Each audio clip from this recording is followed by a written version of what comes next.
Union. Jibby. All right, Chuck, relax. All right, welcome to another installment of our online training we're doing here at Strahan's Karate Center. I'm Lauren Persley, instructor here at Strahan's, and we're going to get started with the warm-up. So let's do something different. Let's do some running in place a little bit, and we'll get to doing some other things too. All right, here we go. All right, so you just do a light jog, warm up the legs, walk the arms if you want to. All right, now let's do some high knees. Bring the knees up, high as you can. And back down to some jogging in place. Walk the arms around. Some high knees. And jogging. All right, and good. All right, now let's get down for some push-ups. We're going to do some shoulder tap push-ups. We're going to do 10 of them. Each time I tap my shoulder is 1, 2, 3, like that, all right? And then we're going to do about a 30-second plank after that. Here we go. All right, so push-up position, and hana, toe, set, net, toss it, yose, ilga, yudo, hop, yo. Now, if you can do more, great. We're going to get down for plank position, right at 30 seconds. You can do this a couple of different ways. You can do them on your hands. You can do them on your elbows. You can do them with one foot.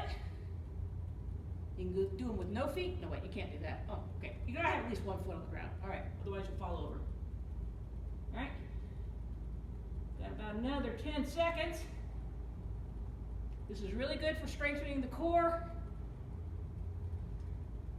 And show, relax. All right, we'll move on to our next thing, which is going to be elevated crunches. All right, you can put your legs up on something, or you can just simply lift them up like this. What we're going to do, we're going to reach up, see if we can touch your toes. We're going to do this 10 times. I'm going to count. If you can do more, you do 10 more. All right, here we go. Hana, toe, set, net, tose, yose, ilga, yudo, up, yo. Good job. All right, now time for today's warm-up challenge. We're going to do something called a crunch punch. So I've got a chair here. You can use a piece of furniture, whatever you got. Put my feet up like this, and we're going to come across, do a crunch basically, and we're going to throw a punch as we do 1, 2, 1, 2, as we come up. All right, we're going to do 10 of those just to show you what this looks like.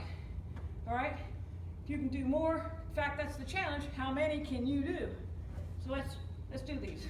1, 2, 2, 3, 4, 5, 6, 7, 8, 9, 10. Whew. That's hard to do after you've been doing a plank. All right, we're all warmed up, good and sweaty. Let's move on to the next thing.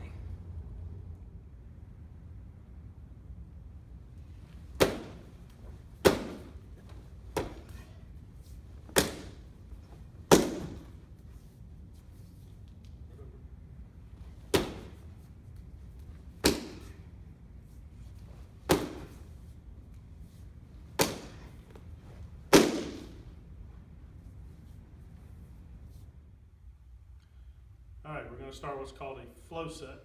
This was developed by Master Scott Holmcheck at River Valley Tung Sudo. So we're going to take portions of this and work on this over the next few weeks. This first group has a series of 5 techniques, the real basic techniques. We'll demonstrate it and we'll go over it. So this first flow set has 5 techniques: low defense, high defense, in-to-out defense, out-to-in defense, and a reverse punch. So this is ultimately what you're going to try to perform.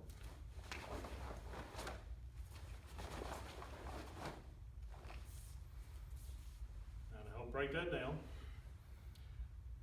stepping out, you're gonna step into a front stance, do a basic low defense to start. Then the next move is reverse high defense. And remember, reverse means opposite hand and foot. And next up will be an in to out block, normal position. Then we're gonna go right into a reverse out to in block, and then finish with a regular middle straight punch. So again, one more time in a very slow motion, stepping forward, front stance, low defense, reverse high defense, and out, reverse out to in, and middle punch.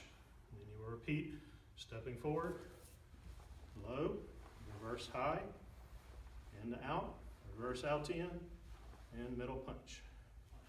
So now flow set number 2 takes in a double fist block, reverse spear hand, high knife hand, low knife hand, into a back fist, hammer fist, and a horse stance. So again, this is how it will look at regular speed, and then we'll break it down.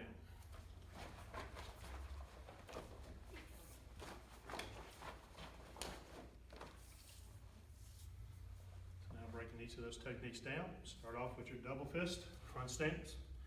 Go straight into a reverse spear. Again, remember, reverse, opposite hand and foot. Come back into a fighting stance, a high pseudo. Come back straight down into a low pseudo. And you're gonna fold underneath, step out to a horse stance. Deliver a back fist, right into a hammer fist. Again, step forward, double front, reverse spear. Shift back into a fighting stance, high pseudo, right into a low pseudo. Shift into a horse stance as you back fist, right back into a hammer fist. And that is our flow set number 2.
All right, we're gonna do an extra workout now. We're gonna work with the sword. So remember, when you pull out the sword, your right hand will be just underneath what will be considered the guard area, this little line right here, base, top of the handle. Your other hand will be right at the very bottom of the handle. Should be a little bit of a gap between your hands. Sword right in front, angle slightly up high. You don't want to be pointing it out or down, you want it slightly up in front of you. I'm going to demonstrate cutting to the 4 winds, as it's called. We're going to do 3 different types of cuts. And then after that, I'm going to demonstrate a blocking technique using the same pattern. So the first is going to be a straight down cut. I'll demonstrate it kind of regular speed, and then I'll break it down to help you understand the turns. So here's straight cut.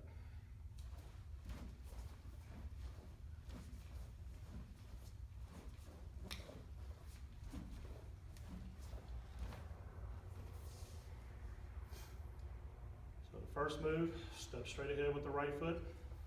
Come over your head, straight down cut. Now here you're going to roll your hand. Your front hand will roll up. Turn yourself all the way around. Cut.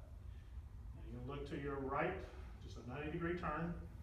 Bring this sword up over the head. Step forward with the right foot. Cut straight.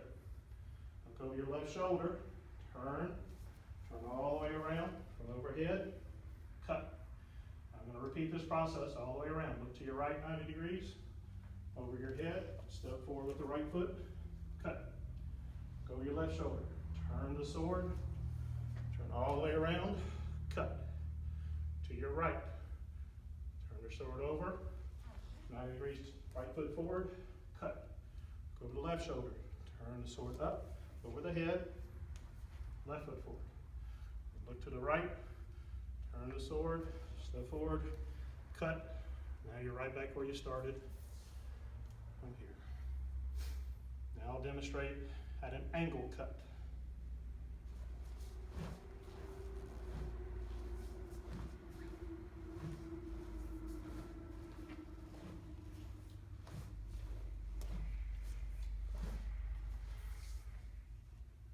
So again, all moves are the same. Only thing different now is from over the head, as you step forward, bring it around by your ear, cut down at about a 45-degree angle. Try not to hit the ground, stop right above it. Just like before, look over the left shoulder, turn up over the head. Once your left foot is forward, come around the ear, cut down at the angle. Look to your right, 90 degrees, over the head. Step forward, drop the sword to the ear, cut across at the angle. Turn your palms up, behind the head, left foot forward, down by your ear, 45-degree cut. Look to your right, over the head, right foot forward, down by the ear, cut. Over your left shoulder, turn, over the head, around the ear, cut down at the angle. To your right, over the head, around the ear, right foot forward, cut, look to your left, over the head, down, look to your right, behind the head, step forward, around the ear, cut at the angle. And you're back to where you started. All right. Now we're going to finish up with a mat chat. Today we're going to talk about another one of the Tang Soo Do tenets, perseverance. Perseverance, powering through obstacles. Even though things look really tough, you keep pushing on to your ultimate goal. This time of isolation, self-isolation, where we're at home, not being able to train here, is in itself a huge obstacle to your training here for Tang Soo Do. If you come to the dojang, you have instructors working with you, they're motivating you, they're giving you all the training that you need, and so you just come back again and again and again. You persevere by coming back. In this particular time, you're having to train at home. You're having to self-motivate yourself, which is very, very tough to do. But if you persevere, if you keep pushing through, you won't lose any time of training. You can really focus on your techniques, and you can get even better if you persevere. So, perseverance, self-motivation, and this times of self-isolation is what is necessary to get to your ultimate goal in Tang Soo Do. All right, well, that's all. Yet, Tang Soo.